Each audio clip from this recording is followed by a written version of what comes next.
ഒന്ന്, ഇന്ത്യൻ പാർലമെൻറ്റിൽ വളരെ ധൃതി പിടിച്ച് അവതരിപ്പിച്ച വനിതാ സംവരണ ബില്ല് ദുരുദ്ദേശത്തോടു കൂടിയാണ്.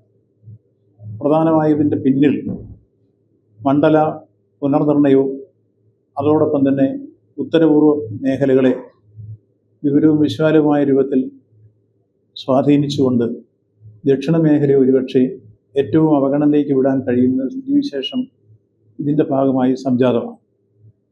യഥാർത്ഥത്തിൽ നമ്മുടെ രാഷ്ട്രത്തിൻ്റെ ഭരണഘടന ഉയർത്തിപ്പിടിക്കുന്ന ഫെഡറൽ സംവിധാനത്തിനെതിരാണ് ഇന്നത്തെ ഈ നീക്കം. ഇത്തരം കാര്യങ്ങൾ നിശ്ചയമായും രാജ്യത്തിലെ അംഗീകൃത രാഷ്ട്രീയ പാർട്ടികളുമൊക്കെയായി കാലം കൂട്ടി ചർച്ച ചെയ്ത് ജനാധിപത്യത്തിൻ്റെ സംരക്ഷകരായിട്ടുള്ള രാജ്യത്തെ പൗരപ്രമുഖരുമൊക്കെ ചർച്ച ചെയ്ത് വിപുലമായ രൂപത്തിലുള്ള പ്രശ്നങ്ങൾ ഈ വിഷയത്തിലുള്ളത് സംബന്ധിച്ച് പഠനം നടത്തി മാത്രമേ ഇത്തരം ഒരു ബില്ലിലേക്ക് കടക്കാമായിരുന്നു.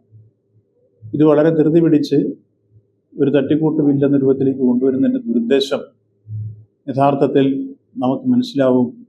രാജ്യത്തെ ഫെഡറൽ സംവിധാനത്തെ തകർത്ത് വീണ്ടും ഏകാധിപത്യത്തിലേക്ക് പോകാനുള്ള, മതാധിപത്യത്തിലേക്ക് പോകാനുള്ള ഒരു പരിശ്രമത്തിൻ്റെ നീക്കമാണ്, ഇതിൻ്റെ കേളികൊട്ടാണ് യഥാർത്ഥത്തിൽ ഈ ബില്ലിൻ്റെ പിന്നിൽ പതിയിരിക്കുന്നത്. അതുകൊണ്ട് തന്നെ ഈ ബില്ല് പാർലമെൻറ്റിൽ അവതരിപ്പിച്ച് പാസ്സാക്കാൻ പാടില്ല.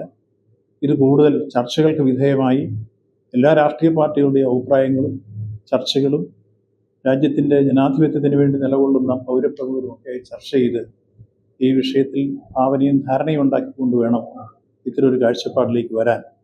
ഇപ്പോഴത്തെ നീക്കം അങ്ങേയറ്റം ദുരുദ്ദേശപരമാണ്, അത് അങ്ങേയറ്റം പ്രതിഷേധാർഹമാണ്, ജനാധിപത്യ വിരുദ്ധമാണ്, ഫെഡറൽ സംവിധാനത്തിനെതിരാണ് ഇന്നത്തെ ഈ നീക്കം.